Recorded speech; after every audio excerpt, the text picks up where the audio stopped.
April 2nd, 2026. This afternoon, President Donald J. Trump posted on social media a video of the theme song of the Davy Crockett TV series from 1954 to 1955, starring Fess Parker. Over the clip, he wrote, "Davy Crockett, obviously a distant relative of Jasmine Crockett and a very high IQ frontiersman, would be proud of the legacy that he began long ago, and especially Jasmine's great success as a politician from the great state of Texas. President Donald J. Trump."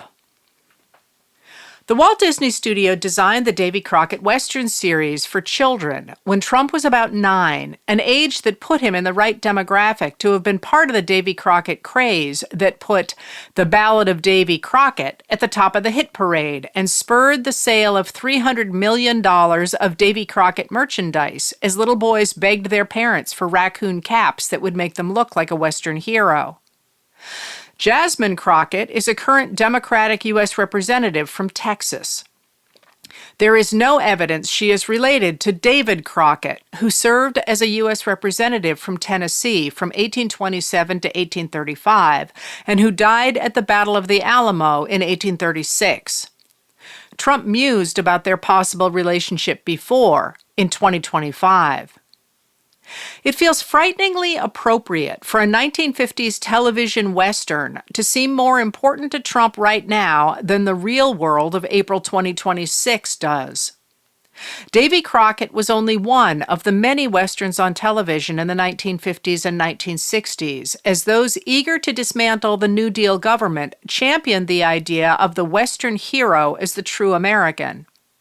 Trump is trying to bring to life a right-wing political fantasy of the 1950s, and Americans in the present are making clear they reject it. After World War II, Republican businessmen, Southern racists, and religious traditionalists hated the government that both Democrats and Republicans had embraced since 1933.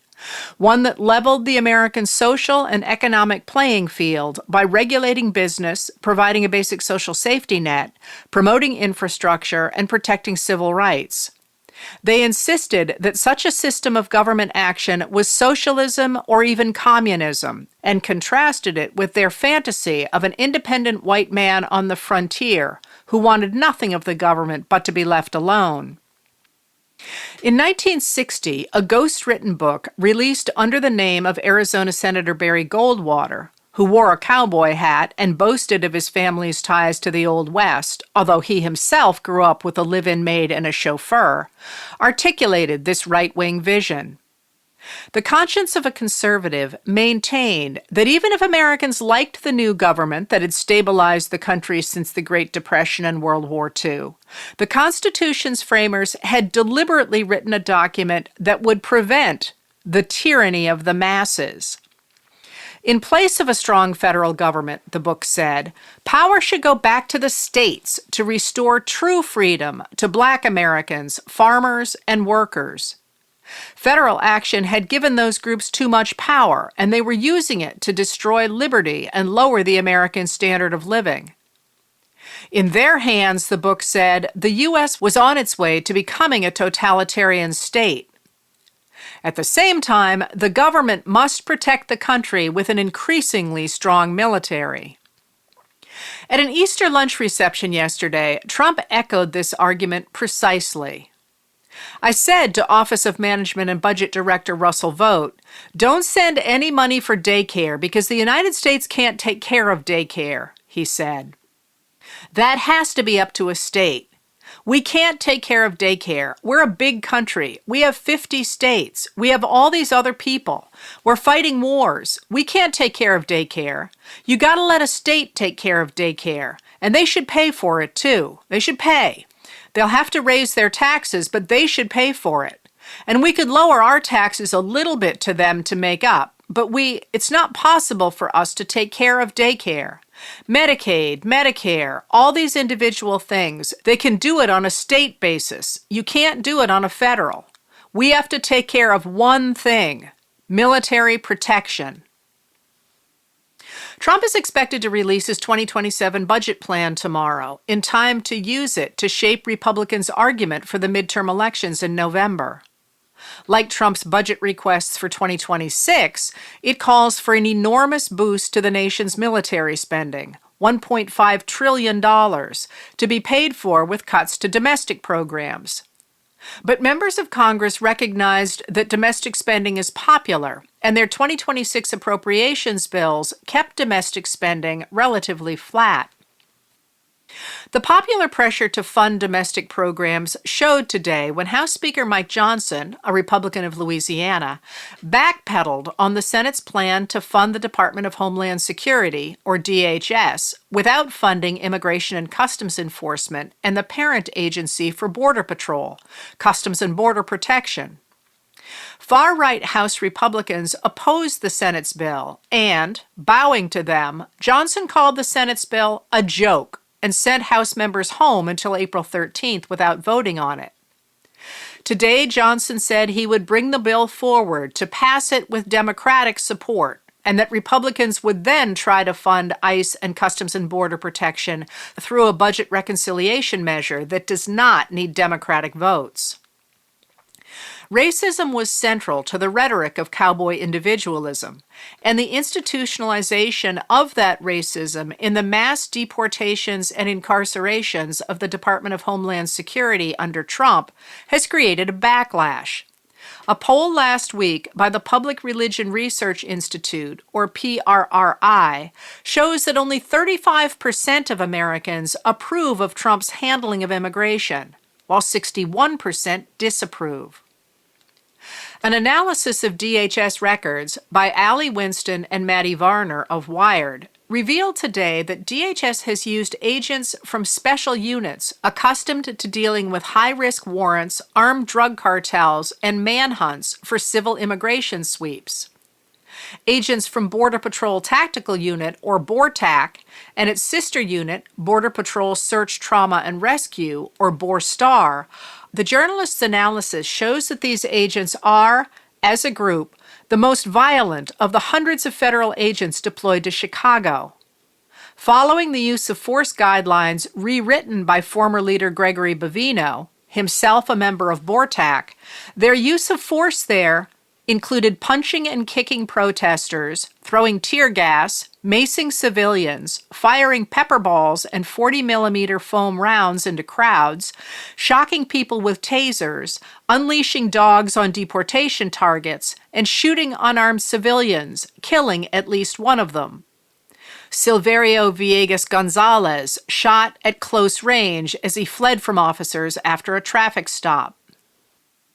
The county medical examiner yesterday declared the death of Nurul Amin Shah Alam, a visually impaired Rohingya refugee from Myanmar, whom Border Patrol agents dropped off in the parking lot of a coffee shop on a frigid February night in Buffalo, New York, a homicide.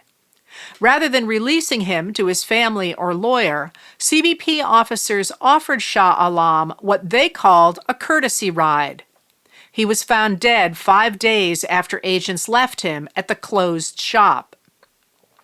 A DHS spokesperson told Sidney Carruth of MS Now that the homicide ruling was another hoax being peddled by the media and sanctuary politicians to demonize our law enforcement.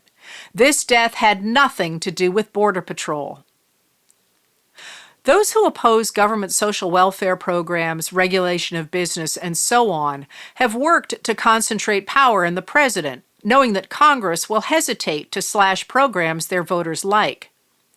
Yesterday, Assistant Attorney General T. Elliott Gazer of the Office of Legal Counsel published an opinion for the White House that claims the Presidential Records Act, which requires that presidents keep records of their official business and turn them over at the end of their term, is unconstitutional. Gazer clerked for Supreme Court Justice Samuel Alito. The PRA is not a valid exercise of Congress's Article I authority and unconstitutionally intrudes on the independence and autonomy of the president guaranteed by Article II. The act establishes a permanent and burdensome regime of congressional regulation of the presidency, untethered from any valid and identifiable legislative purpose, the memo reads. For these reasons, the PRA is unconstitutional, and the president need not further comply with its dictates. The fallout from that concentration of power is showing now in Trump's disastrous adventure in Iran, undertaking to attack the country without consultation either with Congress or with allies. Yesterday evening, Trump commandeered time from television networks to deliver what officials billed as a major announcement on the Iran war. But rather than announce anything new in his first address to the nation about a war that has gone on now for more than a month, Trump rambled for 19 minutes, reiterating what he has put in social media posts. He said the war was almost over, but also that military operations were going to intensify, said its purpose was to destroy Iran's nuclear capabilities, despite his claim in June 2025 to have obliterated those capabilities, and said the rise in oil and gas prices would be only a short-term increase. Sounding tired and speaking in a monotone, Trump reiterated his claim that the U.S. doesn't need the oil that travels through the Strait of Hormuz and demanded that other nations who need the oil more force Iran to reopen it. In reality, the U.S. is tied into international oil markets, and prices not only of oil, but also of products that use oil to get to market, are already rising. One Republican strategist from a battleground state texted Lisa Kaczynski and Alec Hernandez of Politico. What the hell did he just say? The strategist called the speech nonsense. As Trump spoke, U.S. stock futures plummeted, erasing about $550 billion in 25 minutes. Today, 40 nations, led by Britain and France, discussed ways in which they could work to reopen the Strait of Hormuz. The United States was not invited to participate. In the midst of this crisis, the tension between the Army's leadership and Defense Secretary Pete Hegseth blew up today when Hegseth fired Army Chief of Staff General Randy George. The Army Chief of Staff is the highest-ranking officer in the U.S. Army, the top military advisor for the Secretary of the Army, overseeing planning, training, and policy.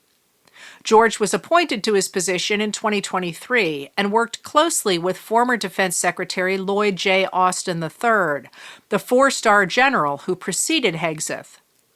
Recently, George refused to remove 4 officers, 2 women and 2 black men, from a promotion list at Hegseth's insistence. A source who spoke to Jennifer Jacobs, Eleanor Watson, and James Laporta of CBS News said that Hegseth wants someone in the role who will implement President Trump and Hegseth's vision for the Army. 2 other Army leaders were also removed: General David Hodney, leader of the Army's Transformation and Training Command, and Major General William Green, head of the Army's Chaplain Corps. Hegseth has reworked the Chaplain Corps recently to limit the range of religious instruction available to military personnel. And, finally, Trump today fired Attorney General Pam Bondi by posting her dismissal on social media. He was apparently angry that she has not adequately punished his enemies and that her botched handling of the Epstein files has stoked rather than calmed the story. For the present, her replacement will be Deputy Attorney General Todd Blanche, who was Trump's personal lawyer before joining the Department of Justice. It was Blanche who met privately with Jeffrey Epstein's associate, convicted sex trafficker Ghislaine Maxwell, last July, as the outcry over the Department of Justice's apparent cover-up of the Epstein files grew.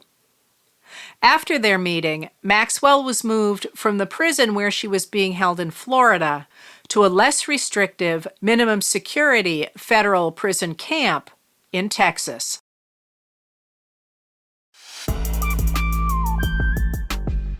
Letters from an American was written and read by Heather Cox Richardson.